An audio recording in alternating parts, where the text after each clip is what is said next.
तो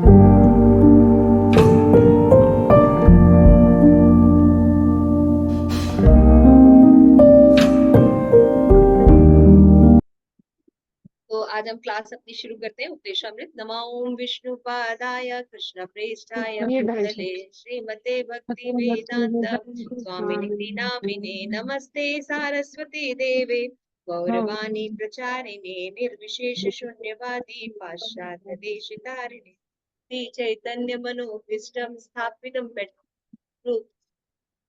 श्री चैतन्य मनोभीष्टं स्थापितं येन भूतले स्वयं रूप कदा मह्यं ददान्ति स्वपदान्तिकम्। हरे कृष्णा कृष्णा कृष्णा हरे हरे, हरे कृष्णा कृष्णा कृष्णा हरे दो हरे, भैया हरे राम अच्छा फिर राम राम। उपदेशामृत जो है श्रीपाद रूप गोस्वामी ने बुक लिखी है। जैसे मैंने आपको बताया, क्या बताया था कि सारी चीजें भूल जाए, 700 श्लोक का भगवत गीता के याद ना हो, है ना। और कितने भागवतम में कितने श्लोक है? मनसा वेदम 18 श्लोक याद ना हो। तो अगर हम 11 इंस्ट्रक्शन केवल पढ़ लेंगे तो हमें पूरा सार, बिल दे दीजिएगा उनको। सभी उपदेशों का सार। तो भक्ति में अगर कितना हमको बोले आना आप? है तो सबसे पहले क्या चीज होता है? वाचो वेगम मनसः क्रोध वेगम। बोलिए।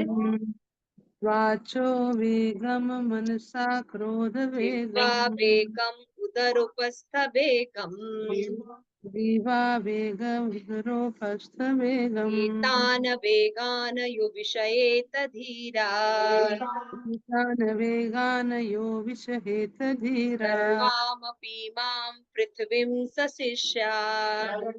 सर्वामपि माम पृथ्वीं सशिष्यात्। इसका मतलब होता है कि वो धीर व्यक्ति जो वाणी के वेग को, मन की मांगों को, क्रोध की क्रियाओं को, जीव, उदर और जनेंद्रिय के वेगों को सहन कर सकता है, वही संसार में शिष्य बना सकता है। हमने देखा था कि जब हम भगवान की भक्ति करते हैं तो अपने आप हमारी इंद्रियां कंट्रोल हो जाती है ना। लेकिन भगवान, अगर आपको भगवान का प्रसाद खाने का आदत हो गया है तो आपको बाहर का खाने का मन करता है, लेकिन अपने आप ही मन नहीं करता है ना। अगर हमें भगवान भक्तों के साथ अपना घूमने फिरने का रहता है या एक ग्रुप में रहने का रहता है, तो क्या आपको समाज के बाहर के लोगों के साथ शॉपिंग करना सब पसंद आता है? तो अपने आप ही मन खत्म हो जाता है। तो वही बात कर रहे हैं, जितनी भी चीजें हैं उसको कंट्रोल किया जा सकता है। कैसे? भक्ति करके, है ना वृंदा। जब हम भक्ति करते हैं तो सभी चीजें कंट्रोल हो जाती है ना। जैसे बाकी बच्चे करते हैं, हमारा मन नहीं करता है ना। तो उस तरह से हमने पहला श्लोक किया। आज हम दूसरा श्लोक पढ़ेंगे। ये बहुत इंपॉर्टेंट श्लोक है, क्योंकि हम लोग में, सब लोग के क्वेश्चन होता है, भाई भक्ति में हम कंटिन्यू कैसे रहें। भक्ति शुरू कर दिया, हाँ, भक्ति शुरू किया, नया नया ज्वाइन किया, नया नया दीक्षा, बड़ा बड़ा अच्छा से चलते हैं। लेकिन 2-4 साल बाद, 5 साल बाद फिर, अरे बहुत पॉलिटिक्स होता है, बहुत पॉलिटिक्स है, बहुत पॉलिटिक्स है। वो जो पिताजी और माता जी है ना, मतलब बहुत पॉलिटिक्स है, कैसे क्या करें। फिर क्या होता है, धीरे धीरे भक्ति में मंदिर आना कम हो जाता है, उसके बाद सेवा में आना कम हो जाता है। क्या? फिर उसके बाद धीरे धीरे बुक रीडिंग कम हो जाती है। उसके बाद सभी कुछ कम आता है, हम मार्केट में घूमते हुए दिखाई देते हैं। तो यहाँ पे बताया गया है, शास्त्रीय उपदेशा में तो बताया कि भाई आपको पहले तो बताया जा रहा है इंद्रिय निग्रह के लिए करिए, है ना। तो आप अगर भक्ति करते हैं तो भक्ति में पतन कैसे होता है ना, इंपॉर्टेंट क्वेश्चन है कि भक्ति में पतन कैसे होता है। तो उपदेशामृत में बताया है रूप गोस्वामी ने, 6 चीजें होने से भक्ति में पतन हो जाता है। क्या क्या चीज? 6 चीजें होने से भक्ति में पतन होता है।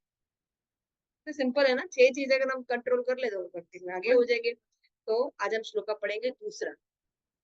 तो पहले ये बता रहे हैं कि कौन सी 6 चीजें हमें नहीं करनी है, कौन सी 6 चीजें हमें नहीं करनी। यानी एक होता है विधि, एक होता है निषेध, एक होता है डूज एंड एक होता है डोंट्स। तो आज हम लोग पहले क्या पढ़ेंगे? डोंट्स, ये नहीं करना है। अगर करेंगे तो भक्ति नहीं कर सकते, है ना। अभी श्यामा प्रेसी एग्जाम दिए, किसका दिया आप एग्जाम? भगवद गीता और सिर्फ उपदेशामृत हो गया, ये याद होगा श्लोका, सेकंड श्लोका। ठीक है, सुना दीजिए सेकंड श्लोक। ठीक है। अत्या आहार प्रयासश्च प्रजल्पो नियमाग्रह पाठ करो। प्रजल्पो नियमाग्रह संगस्य लौल्यं च जनसंघश्च षड्वी लभ्यं भक्ति विनश्यति। षड्भिर्भक्तिर्विनश्यति। Thank you so much. तो ये जो श्लोक है इसका मीनिंग देख लेते हैं। संधि विक्षेप। अति आहार, अति आहार माना अति आहार, अधिक भोजन करना या अत्यधिक संग्रह। ठीक है, दोनों मतलब होता है, ज्यादा खाना और ज्यादा इकट्ठा करना। प्रयासश्च, बहुत ज्यादा परिश्रम करना। प्रजल्प, प्रजल च मने तथा, प्रजल्प व्यर्थ की बातें करना। नियम आग्रह, विधि विधान, अत्यधिक आसक्ति, है ना। एक होता है आग्रह, एक होता है निग्रह। एक होता है कि बहुत ज्यादा विधि विधान का पालन करते हैं, एकदम सफाई, है ना, ये होना चाहिए, ऐसा होना चाहिए।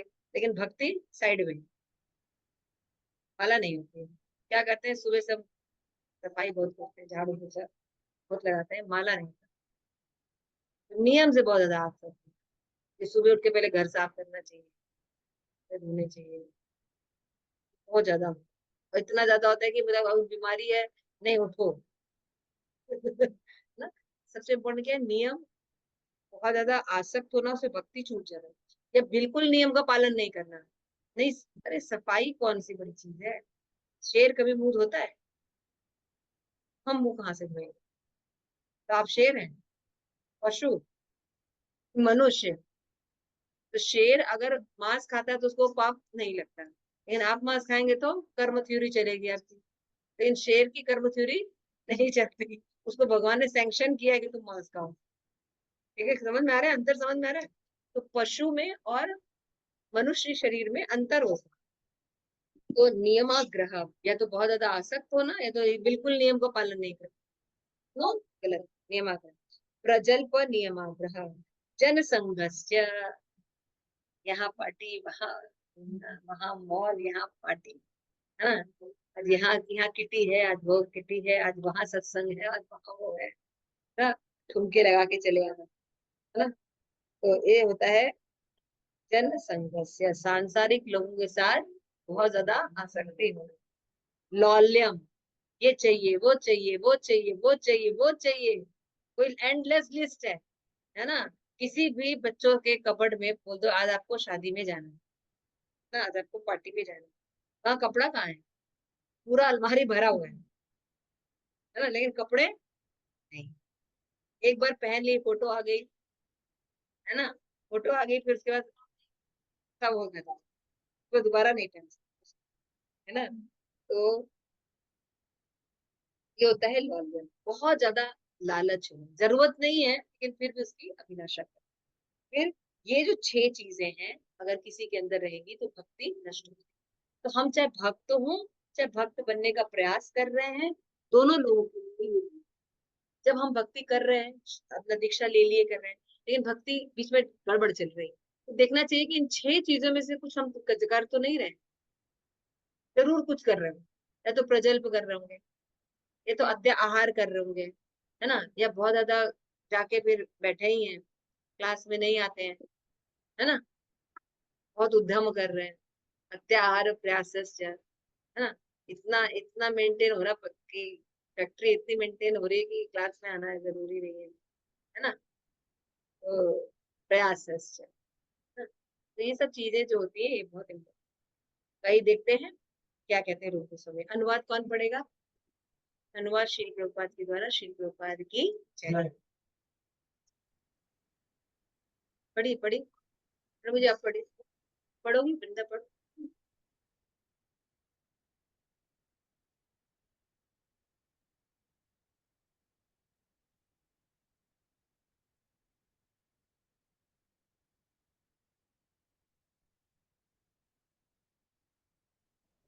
पहला, नंबर 1। अच्छा 1 मिनट, 1 मिनट, 1 मिनट, 1 मिनट, जरूर जरूर बेटा, श्रेया पढ़ो। धन संग्रह करना। दूसरा, इन सांसारिक वस्तुओं के लिए अत्यधिक उद्यम करना जिनको प्राप्त करना अत्यंत कठिन हो। तीसरा, सांसारिक विषयों के बारे में अनावश्यक बातें करना। चौथा, शास्त्रीय विधि विधानों के का आध्यात्मिक उन्नति के लिए नहीं अपितु केवल नाम के लिए अभ्यास करना या शास्त्रों की विधि विधानों को त्याग कर स्वतंत्रता पूर्वक या माना कार्य करना। पांचवा, ऐसे सांसारिक प्रवृत्ति वाले व्यक्तियों की संगति करना जो कृष्ण भावना में रुचि नहीं रखते। तथा छठा, सांसारिक उपलब्धियों के लिए लालायत नहीं। छह चीजें जो है वो भक्ति को नष्ट। वृंदा पढ़ती तो बहुत है लेकिन बेचारे के अंदर अभी अनुभव नहीं है, बेचारी समझ नहीं पाती क्या है। बच्चा जब छोटा होता है तो कहते हैं पढ़ लेता है ना, लेकिन इसको अनुभव तो बच्चों को तो होता नहीं, बच्चा छोटा होता है तो पढ़ के बेचारी बेचारी लेती है लेकिन कहाँ गड़बड़ा जाती है, धीरे धीरे बड़ी हो जाएगी। हाँ, thank you so much, thank you शेर। ठीक है, अब इसका अनुवाद कौन पढ़ेगा? आप पढ़ना, अपनी पढ़ेगी। मनुष्य जीवन सदा जीवन तथा उच्च विचार के लिए है, क्योंकि सारे मनुष्य जीवन सादा जीवन, सादा- देखिए फिर से पढ़िए। मनुष्य जीवन सादा जीवन तथा उच्च विचार के लिए है। ये क्योंकि सारे बद्ध जीव श्री भगवान की तीसरी शक्ति के वश में है, अतएव यह भौतिक संसार इस तरह बनाया गया है कि जीव को कार्य करने के लिए बाध्य होना पड़े। भगवान की तीन मूल शक्तियां हैं। पहली शक्ति अंतरंगी शक्ति कहलाती है, दूसरी तटस्थता शक्ति कहलाती है, तीसरी बहिरंगी शक्ति है। सारे जीव तटस्थता शक्ति के अंतर्गत हैं और वे अंतरंगी तथा बहिरंगी शक्तियों के मध्य स्थित होते हैं। पूर्ण पुरुषोत्तम परमेश्वर के नित्य दास के रूप में अधीन होने के कारण जीवात्माओं अर्थात सूक्ष्म जीवों को या तो अंतरंगी शक्ति के वश में या बहिरंगी शक्ति के वश में रहना होता है। जब वे अंतरंगी शक्ति के वश में होते हैं तब वे अपनी प्राकृतिक वैधानिक सक्रियता प्रदर्शित करते हैं, अर्थात भगवान के भक्तिमय सेवा में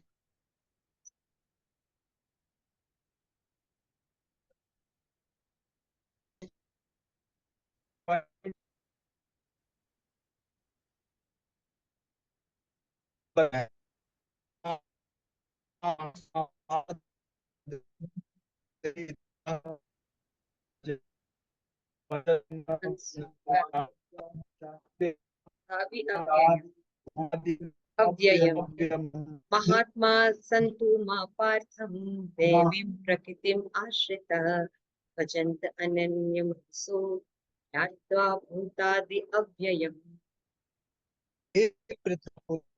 जो रोगग्रस्त नहीं है ऐसे महात्मा देवी प्रकृति के संरक्षण में रहते हैं। वे पूर्णतया भक्तिमय सेवा में संलग्न रहते हैं, क्योंकि वे मुझे पूर्ण पुरुषोत्तम भगवान के रूप में आदि तथा अव्यय मानते हैं। Thank you.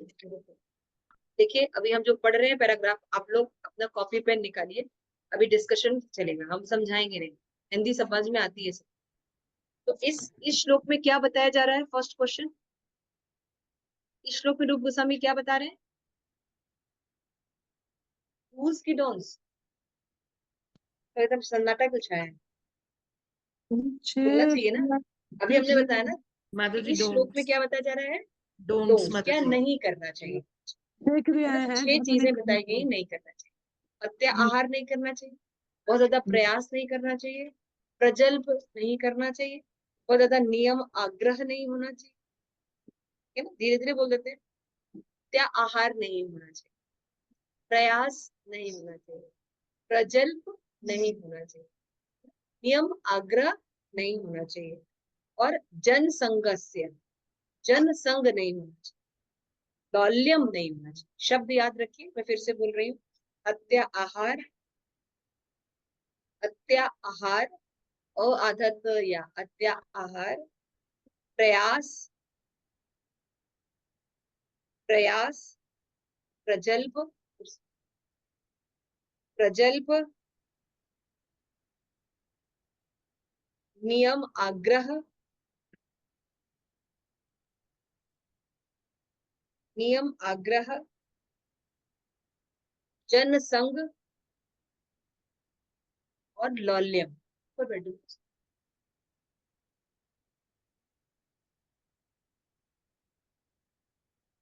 ठीक है ना, क्लियर हो गया। तो ये 6 चीजें अगर हम करते हैं तो हमारी भक्ति का नाश कर रहे हैं।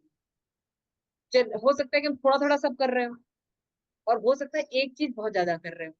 कभी कभी जब हम भक्ति में आ जाते हैं तो जनरली अवॉइड कर देते हैं ना, नहीं करते हैं। लेकिन किसी कारणवश अज्ञानतावश हम करते होते हैं, हमें पता नहीं होता है, तो आपकी भक्ति पर देखिएगा प्रभाव पड़ना शुरू हो जाएगा, है ना। बहुत ज्यादा खाएंगे तो सुबह भक्ति कर पाएंगे? अगर आप बहुत ज्यादा संग्रह करने के चक्कर में रहेंगे तो भक्ति में मन लगेगा नहीं। प्रजल्प करेंगे, है ना, आज क्रिकेट में क्या हुआ, आज इसमें क्या हुआ, इसमें ही दिन भर लगे हुए हैं।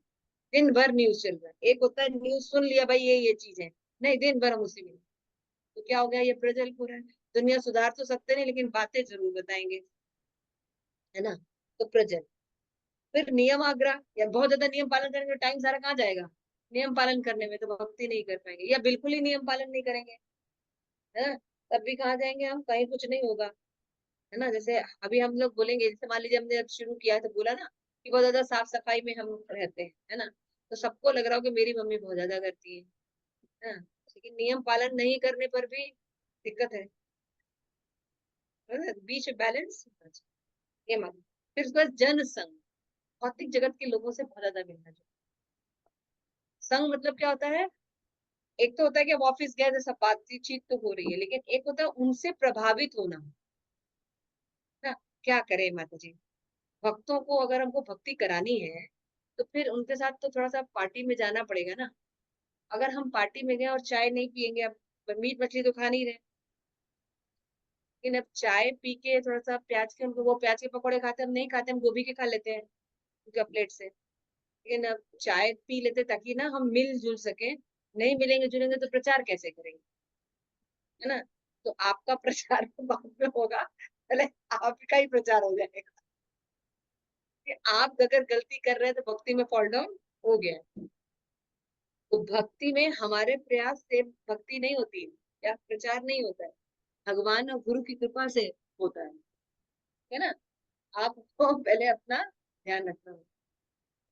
तो जन संगत करने पर भक्ति खत्म, महत्वहीन हो जाएगी ना। फिर बहुत ज्यादा लौल्यम रखना, ये शब्द याद रखिए, लौल्यम, लालच। किस चीज के लालच होना, ये हो जाए, ये भौतिक जगत हो जाए, वो हो जाए, ऐसा। ठीक है ना। तो पार्थ प्रभु कहाँ थे, आ जाइए आ जाइए, जल्दी आ जाइए। तो आज हम ये 6 चीजें पढ़ेंगे, थोड़ा सा देखेंगे। तो फर्स्ट पैराग्राफ में हमने देखा, तो हमने फर्स्ट लाइन क्या है, कौन बताएगा इस पैराग्राफ की, इस पैराग्राफ की फर्स्ट लाइन क्या है? सादा जीवन उच्च विचार। सदा नहीं है, सादा जीवन उच्च जीवन विचार। उच्च विचार। सादा जीवन उच्च विचार। ठीक है, इसको कौन बताएगा? सादा, सिंपल। ठीक है, what is the meaning of simple? माता जी, हमारी आवश्यकताएं कम होंगी तो हमारा अगर हमारा विचार जो है, अगर हम कृष्ण भावना भावित होंगे तो फिर हमारे अंदर संग्रह की और कोई जो है, जो जितनी है डोंट्स ना, डू और डोंट्स की डोंट्स, फिर वो हम नहीं करेंगे। हमारा ध्येय की तरफ ध्यान होगा, जो हमारा लक्ष्य है उसकी तरफ ध्यान होगा। अनावश्यक चीजों का ना संग्रह करेंगे ना, तो जीवन, सादा जीवन का मतलब है ऐसा नहीं कि ठीक है, भूखे माता जी ये कह रहे हैं रहेंगे। कि जो भक्ति, सादा जीवन का मतलब सिंपल होना चाहिए और उच्च विचार होने चाहिए। कृष्ण भावना भावित विचार उच्च होते हैं, है ना। तो उच्च विचार होने चाहिए और सिंपल लाइफ होनी चाहिए। तो सिंपल का मतलब क्या होता है, अपने आवश्यक लक्ष्य कितना है, आवश्यक किसी के लिए। जैसे भी आप यहाँ पे रहिए, नोएडा में रहिए, तो आपके पास एक व्हीकल होना बहुत जरूरी है, घर होना बहुत जरूरी है, घर पंखा के साथ एसी भी होना बहुत जरूरी है। तो एसी अब लग्जरी में नहीं आता है, एसी लग्जरी में नहीं आता है, ये कंफर्ट होता है। भले आपके पास स्कूटर हो लेकिन होना चाहिए, है ना, क्योंकि नहीं नहीं हो पाता है। तो ये लग्जरी नहीं है, ये आवश्यकता है ना। लेकिन अभी आप छोटे शहर में चले जाइए तो आप पैदल भी चल सकते हैं, एसी लग्जरी नहीं, लग्जरी हो जाएगी तब। तो आवश्यकता क्या है, ये कैसे डिसाइड होगा? समझ रहे हैं मेरा प्रश्न? तो ये समय स्लोगन समय आपने के सुना होगा, अनुसार। सिंपल लिविंग हाई थिंकिंग, है ना। सिंपल लिविंग, सादा जीवन होना चाहिए, उच्च विचार। बहुत सुना है, लेकिन व्हाट द मीनिंग ऑफ सादा जीवन? सादा जीवन का मतलब होता है जितनी आवश्यकताओं से हम भक्ति कर सकें। सुना गया? जितनी आवश्यकताओं के साथ घर में इतना सामान हो कि भक्ति कर सके। भगवान का भोग बनाना, थोड़ा बहुत दान पुण्य करना, है ना, प्रचार के लिए जगह देना, बुक्स रखने के लिए पैसा होना, समझ रहे हैं ना, घर परिवार जो भगवान के हैं उनको चलाना, हाँ, बच्चों का पढ़ाई लिखाई, तो ये सब करने के लिए जितनी चीजों की मिनिमम जरूरत होती है उसको करना सादा जीवन। सादा जीवन का मतलब होता है उन साधनों को उपयोग में करना जिससे कि कृष्ण भक्ति हो सके। क्लियर हो गया? उसके अलावा अगर कोई व्यक्ति बहुत चीजें डेवलप करता है तो वो ठीक नहीं है, वो लग्जरी हो जाएगा। क्लियर हो? और हम जैसे यहाँ पे प्रचार कर रहे हैं, अब गर्मी में आप लोगों को बैठाए रहे हैं, कितने देर बैठेंगे? एसी लगाना जरूरी है ना, कंफर्टेबल सबको रहे, सबको सहे, अच्छा रहे, तो सब लोग को अच्छा लगता है बैठने में, है ना, तो इसको सादा जीवन। लेकिन अगर हम इसमें थोड़ा सा शुरू कर दें अपना ऐश्वर्य दिखाना दिन भर, उसी में लट्टू रहे हम, इसके घर में ये था, इसके घर में ये नहीं था, तो ये क्या है? ये गलत है। और उच्च विचार का क्या मतलब होता है? कृष्ण भावना भावी। क्लियर हो गया?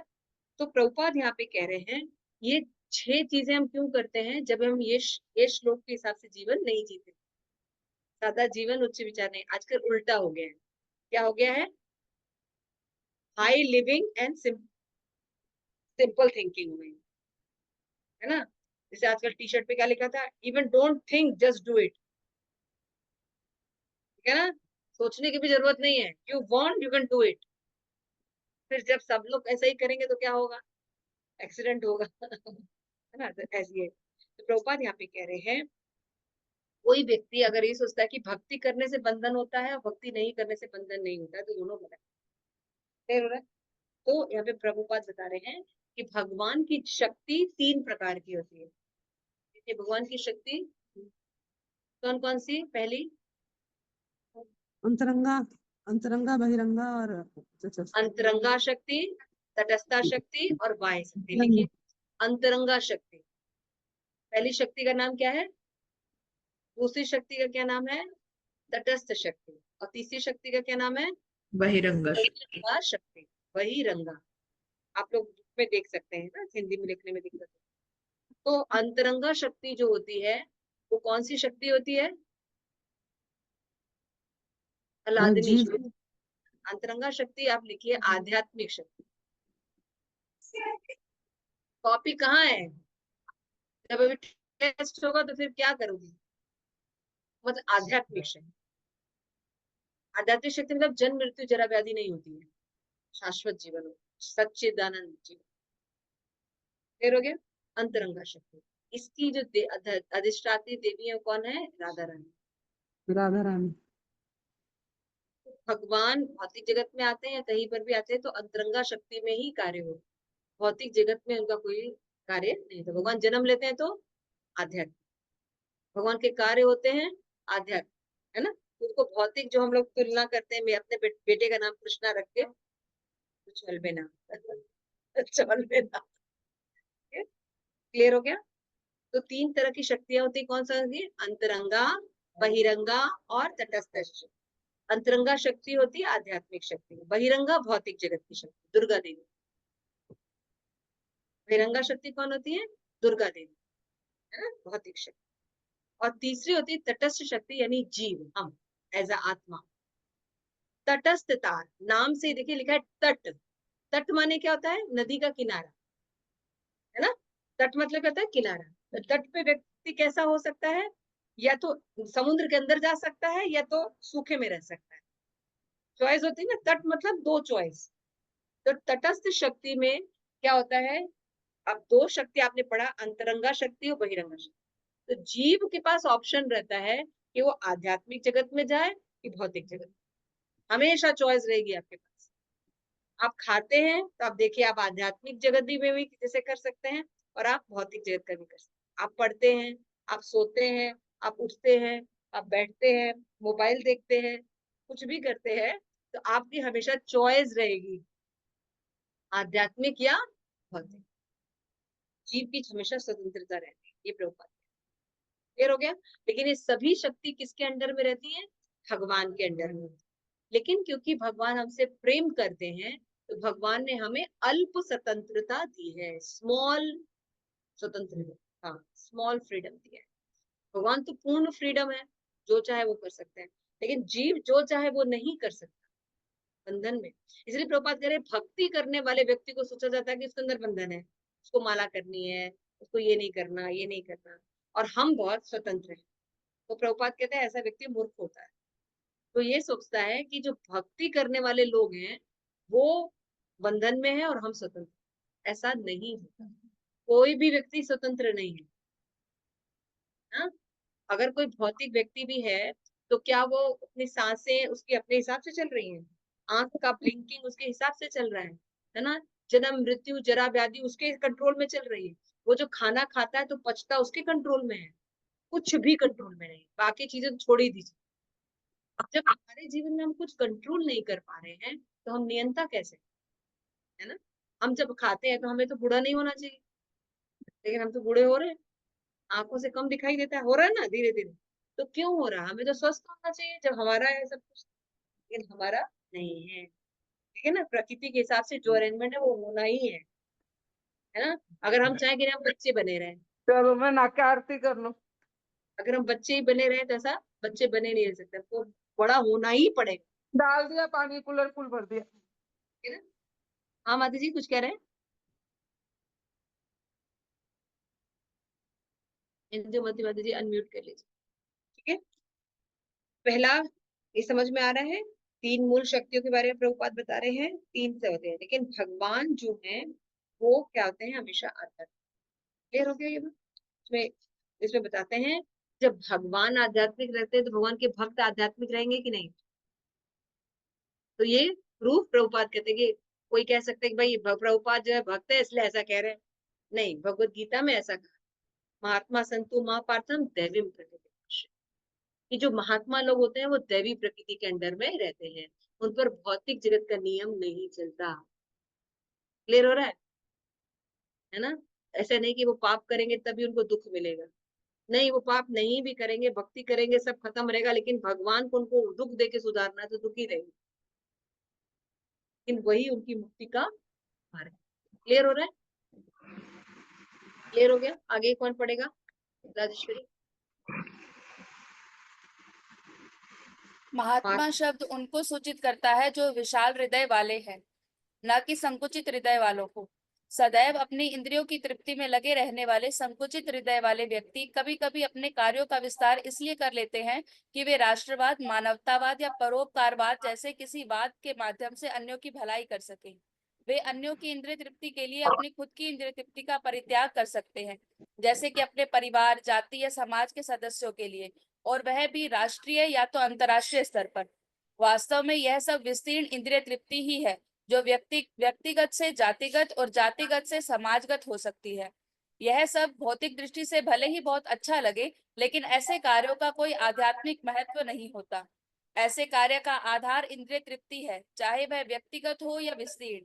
जब मनुष्य परम भगवान की इंद्रियों को संतुष्ट करता है, केवल तभी उसे महात्मा अर्थात विशाल हृदय वाला व्यक्ति कहा जा सकता है।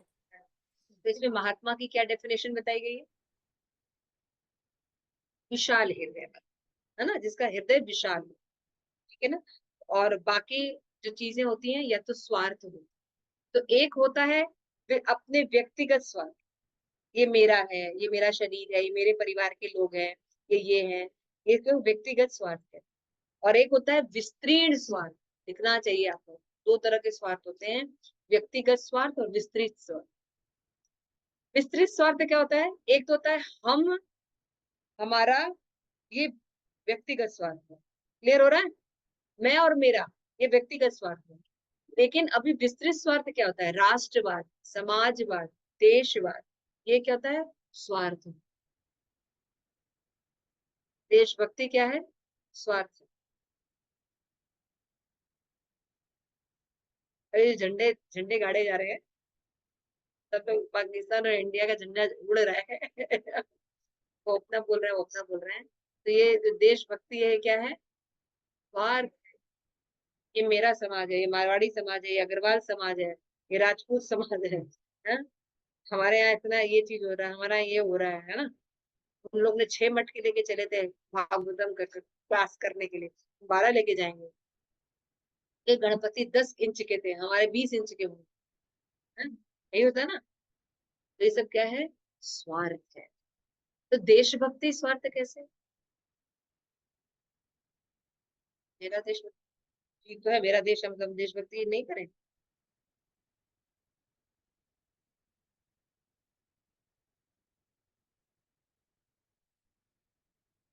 हाँ, तो स्वार्थ कैसे हो गया?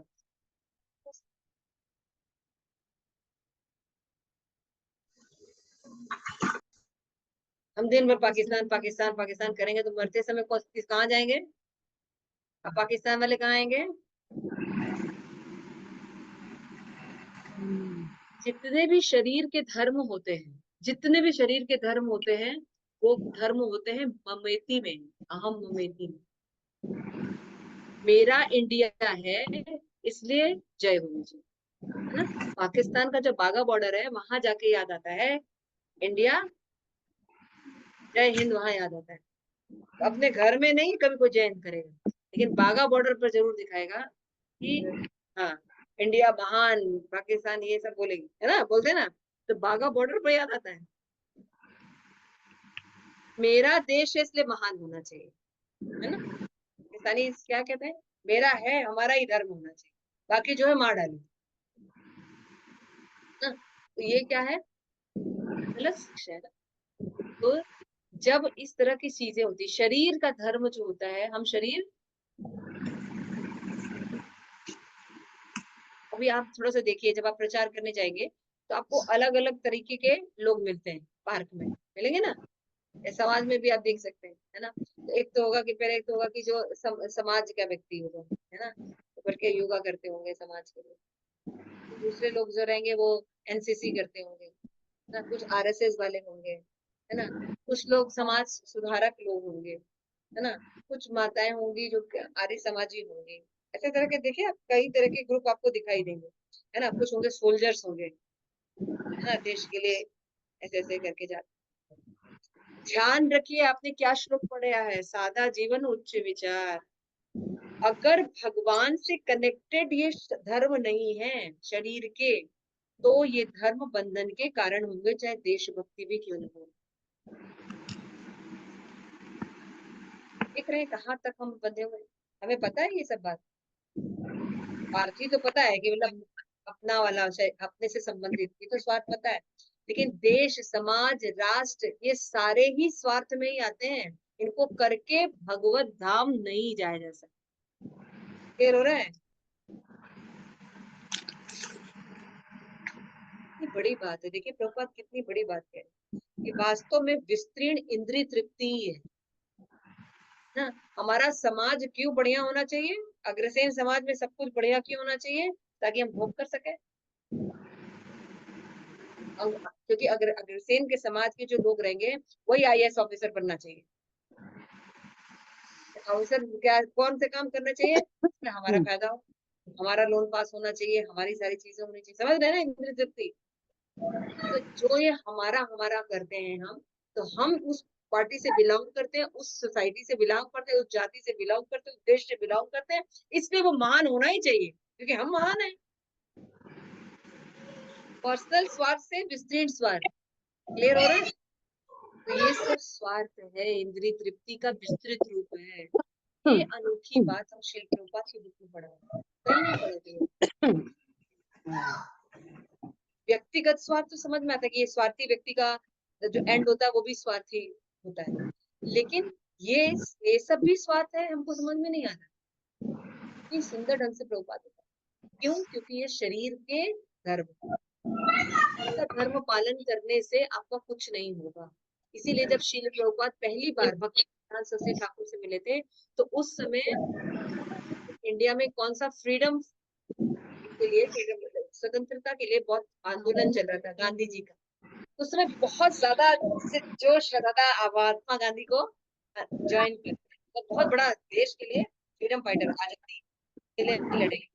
तो जो भक्ति सरस्वती ठाकुर ने बोला, आजादी पहले अपनी करिए, वो ज्यादा अर्जेंसी है। देश की आजादी के लिए बाद में चिंता करिए, आप माया से पहले आजाद होइए। और प्रभुपाद को जैसे समझ, पढ़े लिखे व्यक्ति क्या बात कर रहे हैं आप, हमारा देश आजाद नहीं हुआ तो मतलब कैसे होगा सब कुछ। बहुत सुंदर कन्वर्सेशन है।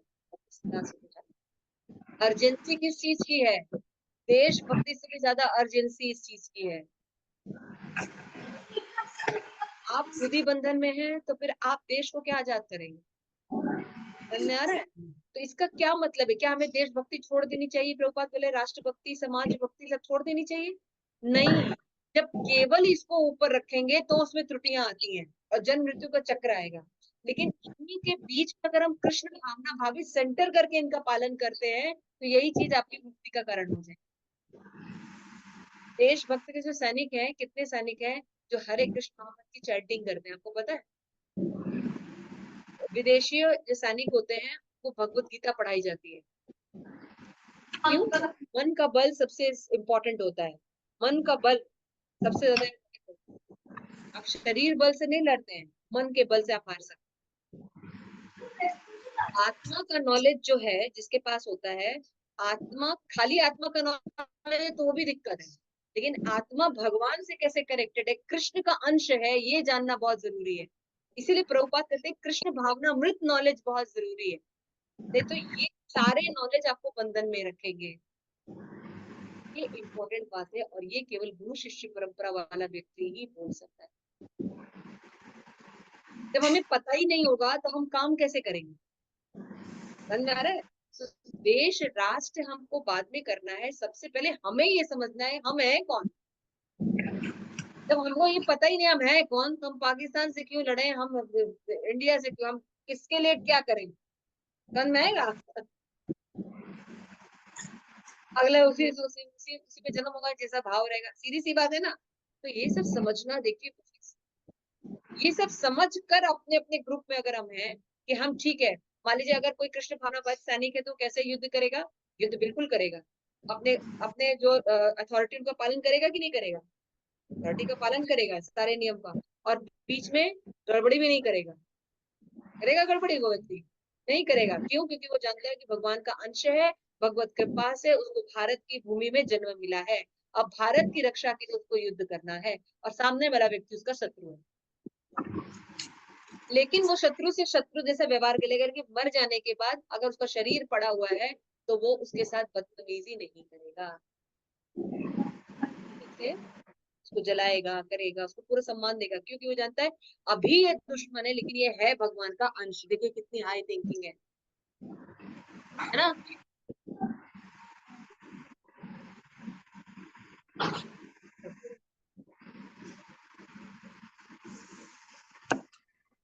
आप समझ रहे हैं? तो भगवान के अंश के रूप में हम सबका रिस्पेक्ट करते हैं, लेकिन पात्र के अनुसार। शेर को गले लगाएंगे क्या? भगवान का ही तो अंश है। आजा, भगवान का अंश आ गया, आजा गले लग जा, तो फिर वो शेर क्या करेगा? कहेगा आइए आइए, बिना बिना बिना मेहनत के हमको पूरा प्रसाद मिल गया। मतलब पद के अनुसार व्यवहार, ये सब समझना बहुत जरूरी है। भक्ति में ये सब नॉलेज नहीं है। लोग या तो भावुक हैं लोग और या तो मिसगाइडेड है, इसीलिए रिजल्ट नहीं ओरिएंटेड होता है। क्लियर हो रहा है? या ये नहीं कहा जा रहा है कि आप समाजवादी मत बनिए, राष्ट्रवादी मत बनिए, देशभक्त मत बनिए, लेकिन अगर आप कृष्ण भावना भावित नहीं है तो ये सारी चीजें व्यर्थ हैं। इसलिए भगवान समझा रहे हैं कि 3 तरह की भगवान की शक्तियां होती हैं, अंतरंगा, बहिरंगा और तटस्थ। इसके अलावा कुछ नहीं है। तो तटस्थ शक्ति जीव शक्ति होती है, वो हमेशा या तो आध्यात्मिक की तरफ जा सकती है या तो बहिरंगा शक्ति के साथ। आध्यात्मिक की तरफ जाएंगे कब? जब हमें नॉलेज होगा। आप समझ, आज हम एक बहुत बड़ा सिद्धांत बता रहे हैं, इसलिए आराम से आप लोगों को समझा रहे हैं। बात समझ में आई? अब सिद्धांत तो नहीं ग्रहण कर रहे हैं। तो प्रभुपाद यहाँ पे यही समझाने की कोशिश कर रहे हैं। एक होता है निजी स्वार्थ, मैं हूँ, मेरा शरीर है, मेरे संबंधित पति है, पत्नी है, बच्चे हैं, इसको स्वार्थ कहते हैं। लेकिन इसी से संबंधित विस्तृत स्वार्थ होता है, उसको कहते हैं देश, राष्ट्र, समाज जो चिंतन होता है वो भी स्वार्थ होता है, इंद्रिय तृप्ति के लिए होता है, जब उसमें भगवत भक्ति शामिल ना हो। क्लियर हो गया? तो हमें करना है, लेकिन पहले कृष्ण भावना भावित होना। कृष्ण भावना भावित व्यक्ति का ये मतलब नहीं होता कि वो जड़ है। अर्जुन का युद्ध अर्जुन ने किया था कि भगवान ने युद्ध किया था? Very good. नहीं, वो तीर कौन चला रहा था? भगवान। तो अर्जुन तुम बैठ जाओ, अर्जुन ये जी ने लो माला, ये माला लो, अमावस्या का दिन है, बिल्कुल माला करो, पूरा 108 माला पूरी करनी है तुमको, और जल चढ़ाते रहना, बीच बीच में हरि नाम करते रहना, हम निपटा के आ जाते हैं। ऐसा कहा गया भगवान ने? बिल्कुल नहीं। कुछ नहीं। माम स्मरा युद्ध चा, युद्ध करना है और मेरा स्मरण करते हुए युद्ध करना है, ये खेल समझना है कृष्ण भावनामृत का। हमें सारे कर्तव्य निभाने हैं, लेकिन भगवान का स्मरण करते हुए, ये समझते हुए कि सभी चीजें किसकी अंश हैं? भगवान की, मेरी नहीं है। तो अगर एक जिम्मेवार व्यक्ति है, उसको कोई चीज मिलती है, तो अगर वो बता जाए ये फला व्यक्ति की है, तो उसको बहुत अच्छे से रखेगा कि बेकार से रखता है? और अच्छे से रखता है। इसीलिए कृष्ण भक्त जो होते हैं वो इलेक्ट्रिसिटी, जरूरत नहीं तो पंखा बंद, लाइट बंद, पानी फालतू गिरता हुआ नहीं रहता है, क्योंकि भगवान की संपत्ति है। कहीं भी वो चलते हैं, किसी भी जीव को, चाहे पशु हो, चाहे पक्षी हो, वृक्ष हो, सबको कैसे देखेंगे? भगवान की संपत्ति है ना? तो उसके लिए प्रार्थना करते चलेंगे। अगर हर को हम कर भी नहीं सकते, तो सबके लिए हम प्रार्थना कर सकते हैं। कैसे? हरे कृष्णा कृष्णा कृष्णा हरे हरे, हरे राम राम राम। तो माला उठाने का मतलब कायरता नहीं है और जड़ता नहीं है।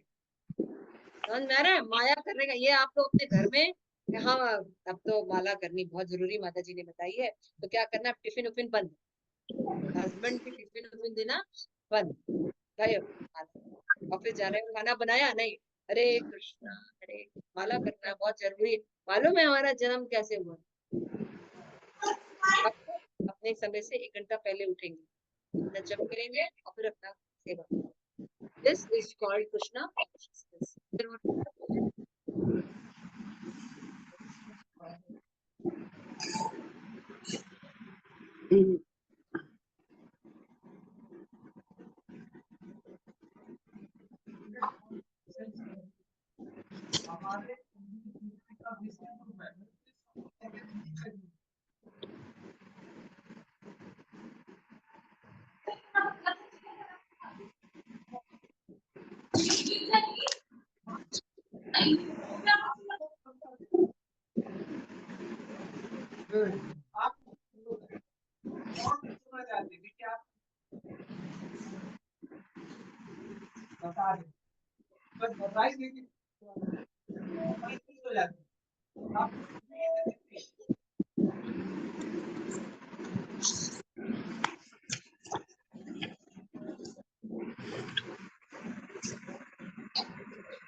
कि हम अगर भूखे को खाना देते तो क्या देते हैं?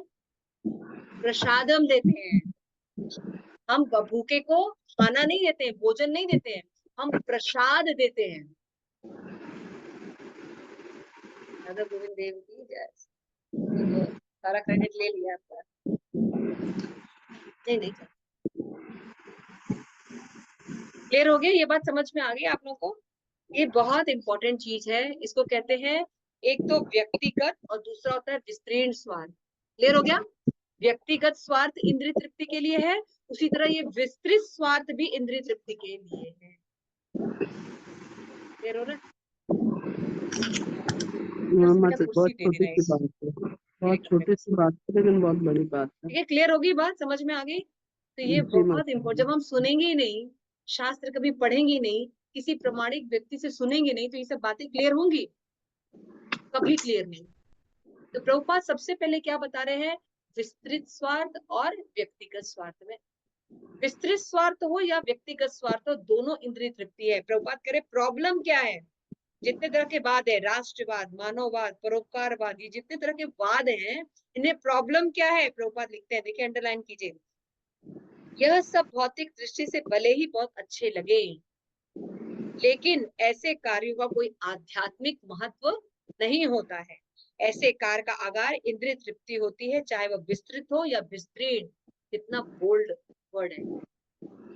आज समाज में जितने लोग पथभ्रष्ट हो रहे हैं, क्यों हो रहे हैं? क्योंकि उनके पास कृष्ण भावनामृत नॉलेज नहीं है। वो देश की सेवा करना चाहते हैं, राष्ट्र की सेवा करना चाहते हैं, मानव की सेवा करना चाहते हैं, परोपकारवाद करना चाहते हैं, लेकिन पता नहीं है करे कैसे, होगा कैसे, है ना?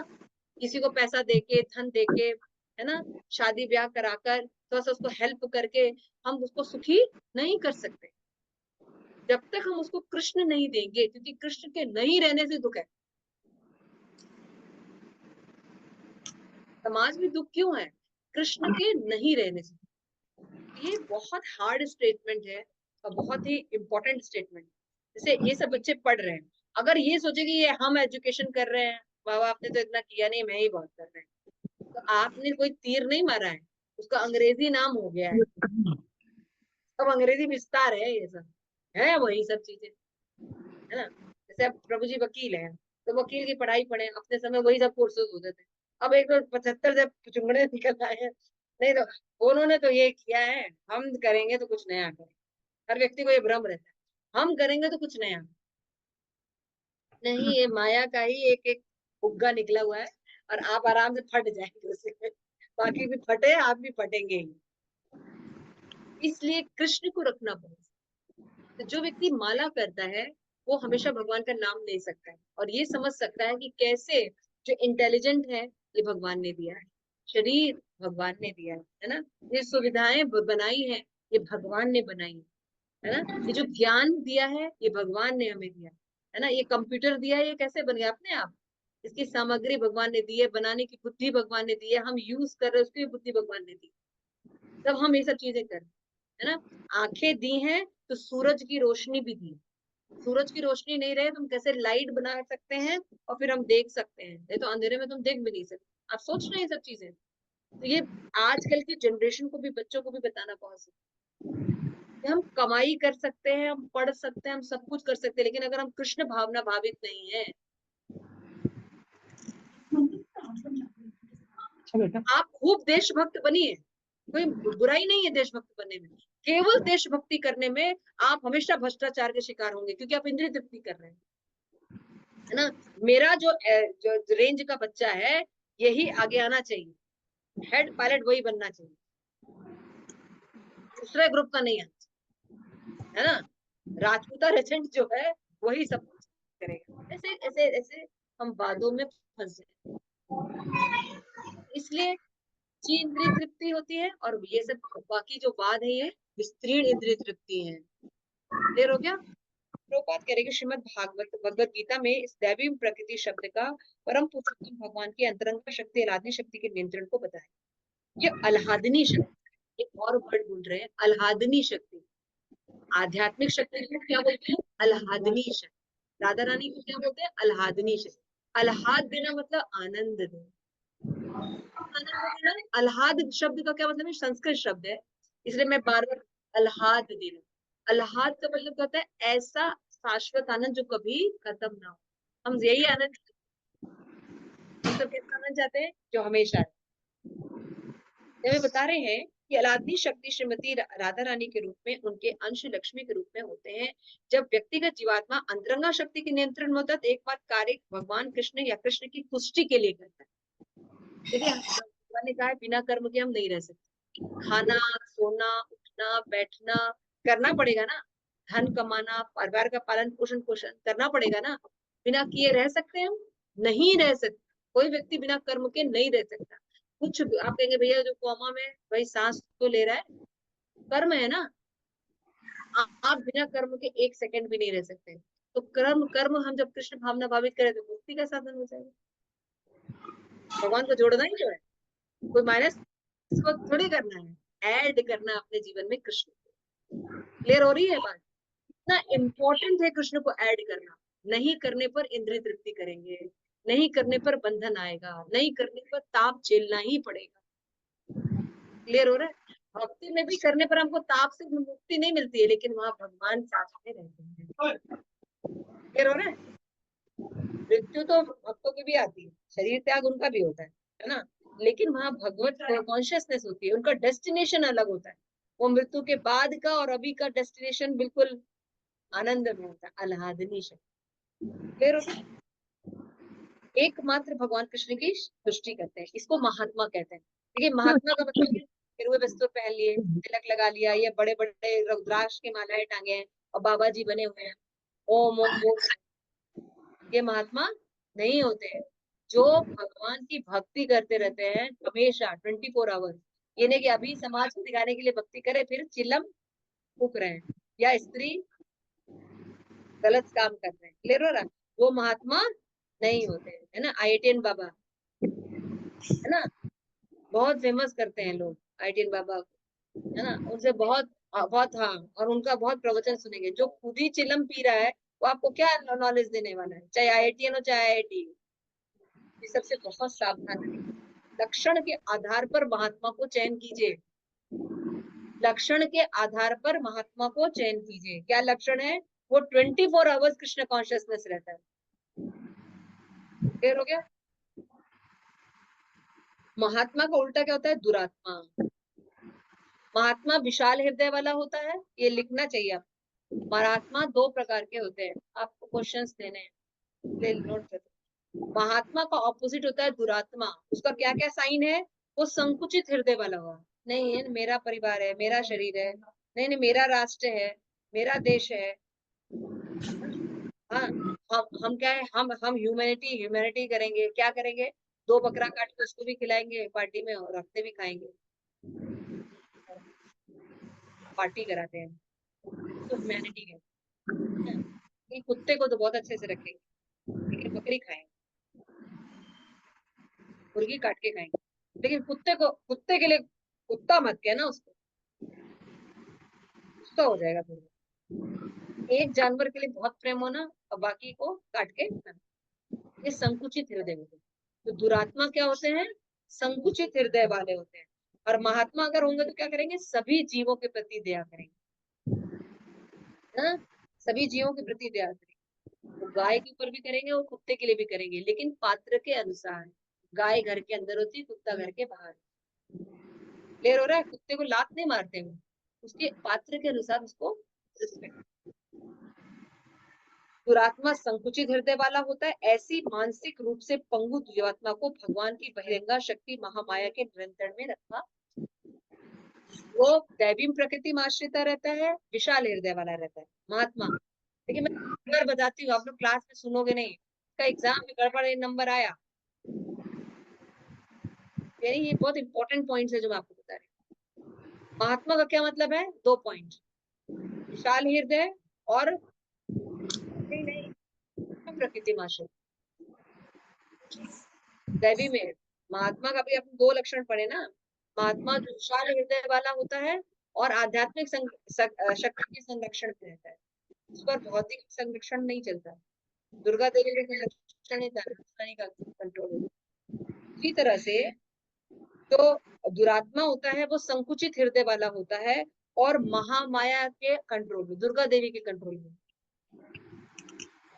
क्लियर हो रहा है? हाँ, क्या समझ में आया? जो महात्मा होते हैं उनके 2 लक्षण क्या है? एक तो विशाल हृदय वाला और एक संरक्षण, आध्यात्मिक संरक्षण में रहता हृदय है बड़ा होता है और आध्यात्मिक संरक्षण में रहता है। हाँ, दैवी संरक्षण में। हाँ, और जो दुरात्मा होता है वो संकुचित हृदय संकुचित वाला हृदय का होता है और माया माया के चक्कर में रहता है। और कंट्रोल में रहता है। महात्मा का जो डेस्टिनेशन क्या रहता है? मुक्त रहता है कि बद्ध रहता है महात्मा का? और जो बद्धात्मा होते हैं उनका बद्ध रहता है। क्लियर हो रहा है? देखिए इसको ना आप लोग को एक तरफ लिखना चाहिए महात्मा और एक चाहिए दुरात्मा। इसका आपका टेबल बनाना है, होमवर्क है आपका। दुरात्मा और महात्मा, और इसका टेबल अगली बार सब लोग हमको दिखाइएगा। तब तक कांचन माता जी, ठीक है? ओके माता जी। दुरात्मा और महात्मा दोनों के लक्षण जो मैंने आपको बताए हैं, 3 पॉइंट्स बनाइए, है ना, और उस पर थोड़ा सोचिएगा, थोड़ा सोचिए।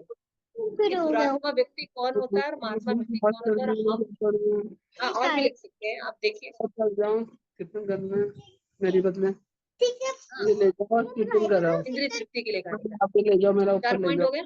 अपन चले जाते पहला ले है आओ, आप महात्मा कराओ जो होता है विशाल हृदय वाला, ले जाओ। दुरात्मा संकुचित हृदय वाला। दूसरा महात्मा जो होता है वो आध्यात्मिक शक्ति के संरक्षण में रहता है, दुरात्मा माया के संरक्षण में रहता है। तीसरा हाँ हाँ, महात्मा मुक्त होता है और दुरात्मा बद्ध होता है।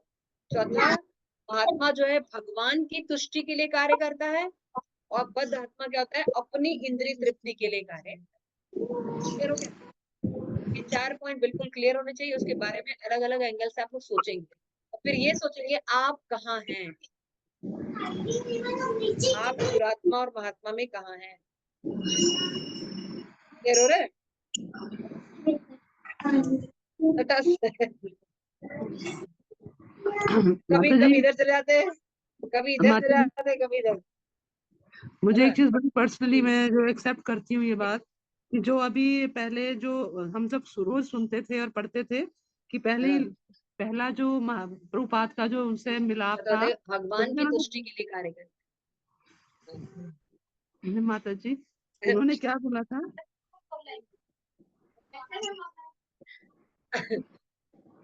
वो अपनी इंद्रिय तृप्ति के लिए कार्य करता है ठीक है? तो निसंदेह इस भौतिक जगत के सारे जीव महामाया के यश माया के वश में है, जिसका अर्थ है विविध तापों के अधीन रहना। तो महामाया के अंडर में रहे, दुर्गा देवी के अंडर में, तो दिक्कत क्या है? कोई दिक्कत नहीं है।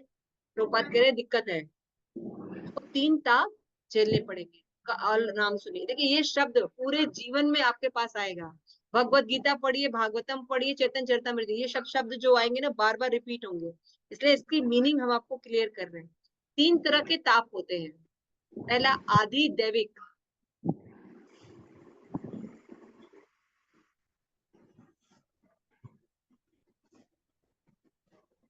आदि दैविक, आदि भौतिक, आदि आध्यात्मिक। के ऊपर छोटी की मात्रा होगी आदि, आदि दैविक, आदि भौतिक, आदि आध्यात्मिक। ये 3 तरह के कलेश हर जीव पर होता है। क्लियर हो रहा है? तो जो दुर्गा देवी के संरक्षण में रहेगा, तीनों ताप एक साथ उसको झेलने पड़ेंगे। तो पहला ताप क्या है? आदि दैविक, मतलब क्या होता है, जो देवताओं के द्वारा क्लेश दिए जाते हैं, जैसे भूकंप, बाढ़, आग लग जाना, समझ में आ रहा है? ये सब दैवी होता है, हम नहीं करते हैं, दैवी लग जाता है। क्लियर हो गया? दूसरा है आदि भौतिक, है ना? आदि भौतिक होता है कि बहुत आज के जो जीव है आसपास, उसके द्वारा हमको कष्ट होना, है ना? अब जैसे कि कोरोना हो गया, मलेरिया हो गया, तो हम तो ठीक हैं, लेकिन अन्य जीवों के द्वारा हमको कष्ट हो गया, इसको कहते हैं आदि भौतिक। और तीसरा है आध्यात्मिक कलेश। भाई सब कुछ ठीक है, भूकंप भी नहीं आ रहा है, जीव जंतु भी नहीं दे रहे हैं, लेकिन अपना मन ही दुखी है, डिप्रेशन में है, तो क्या हो गया? सभी दुखी। जब मन दुखी तो सभी दुखी। कुछ अच्छा लगता है जिसका डिप्रेशन होता है? हमको अच्छा नहीं लगता, हमारा मन खराब होता है। तो अब देखिए, दुनिया में कोई नाच रहा होगा, कूद रहा होगा, कुछ अच्छा लगता है आपको? कोई बढ़िया खाना दे दे, कुछ नहीं अच्छा लगता, है ना? आध्यात्म, और आज ये दुख सबसे आध्यात्मिक क्लेश है, मानसिक और शारीरिक अस्थिरता। ये 3 तरह के तापों को सहन करना पड़ेगा जो दुर्गा देवी के संरक्षण में रहते हैं। तो महात्मा रहते हैं, उनको ये ताप होकर भी प्रभावित नहीं करता, क्योंकि समझ में आ रहा है? वो जानते हैं कि ये प्रकृति का नियम है, तो विचलित नहीं होते, धीर हो जाते। समझ में आ रहा है? तो बद्ध जीवों के समक्ष मुख्य समस्या ये कि बार बार जन्म, मृत्यु, जरा, व्याधि आती है। भौतिक जगत में मनुष्य को शरीर तथा आत्मा के पालन हेतु कार्य करना होता है, लेकिन वह ऐसे कार्य को किस तरह करे जिससे कि कृष्ण भावना में संपन्न के लिए अनुकूल रहे। हर व्यक्ति को अन्न, वस्त्र, धन तथा शरीर के पालन हेतु अन्य जरूर वस्तु की आवश्यकता होती है। लेकिन उससे अपनी वास्तविक मूल आवश्यकताओं से अधिक संग्रह नहीं करना चाहिए। जितना कृष्ण भावना भावित होने के लिए जरूरी है, खाना पीना रोटी कपड़ा और मकान, उतना ही चीजें संग्रहण करना। क्लियर हो गया? क्योंकि सादा जीवन का मैंने क्या बताया, कोई डेफिनेशन नहीं है, हर स्थिति के साथ बदल जाएगी सादा जीवन। कृष्ण भावना अमृत अगर पालन नहीं हो पा रहा है तो उसका मतलब ये है कि वो चीजें ज्यादा हो गई है, लग्जरी हो गई, उसको कम कर। क्लियर हो गया?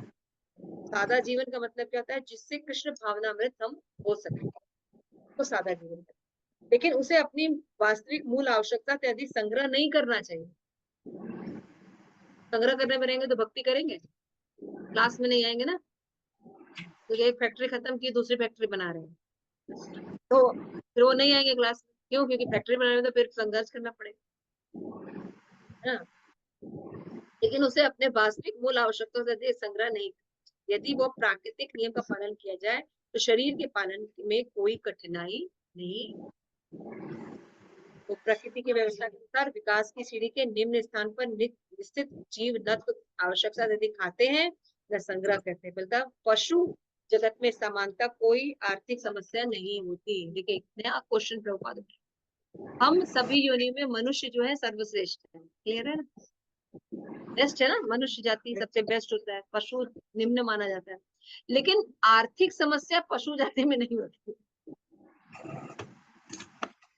है ना, उनमें ये समस्या नहीं होती। क्यों? क्योंकि फलतः पशु जगत में समानता न कोई आर्थिक समस्या उठती है न आवश्यक वस्तु का अभाव। यदि किसी सार्वजनिक स्थान पर एक बोरा रख दिया जाए, एक बोरा रख दिया गया, रख दो एक बोरा, बोरा रखो, रखो बोरा, ये रखो बोरा, यहाँ रखो। अब बोरा में पूरा गेहूं भरा हुआ, ठीक है, क्या है ये? गेहूं भरा हुआ, ठीक है ना। समझ में आ रहा है? पावनी माता जी सुन रहे हैं? आनंद प्रधान, जी गेहूं माता भरा जी। हुआ। अभी चिड़िया आएगी तो क्या करेगी आनंद प्रधान? 2 दाने ले जाएगी, 2 दाने अपने लिए। 4 दाना चुनेगी, चली जाएगी, ठीक है। और बंदर आएगा तो क्या करेगा? थोड़ा ज्यादा ले जाएगा, मुट्ठी 2 मुट्ठी भर आएगा, के ले। चलेगा, चलेगा। और मनुष्य आएगा तो पूरा बोरा। सर पे नहीं। और जरूरत है उसको एक बोरे की, लेकिन वो नियत बोरा उठा के नियत खराब है ना। ये प्रयोगपाल लिखते हैं, बहुत सुंदर लाल। लिखते हैं। ये याद रखिएगा अपनी जीवन में। मनुष्य तो पूरा पूरा उठाकर ले जाएगा, चिड़िया आएगी उसको चाने चुनेगी, चली जाएगी क्योंकि उसको पता है कि नेक्स्ट दिन भी उसको भगवान भोजन देंगे। लेकिन मनुष्य को ही लगता है कि वो जब वो पता नहीं क्या हो जाएगा, सैलरी आएगी, उसका पालन नहीं। उसके तो इसलिए प्रभुपाद कहते हैं वो लोग गधे होते हैं। गधे लोग को लगता है गाजर देगा मालिक तभी हमको मिलेगा घास, है ना। ड्रम उठा के देखो सब जगह घास है, इतना मेहनत करने की क्या जरूरत नहीं है। उसको लगता है उसको मालिक जब घास देगा तभी घास मिलेगा।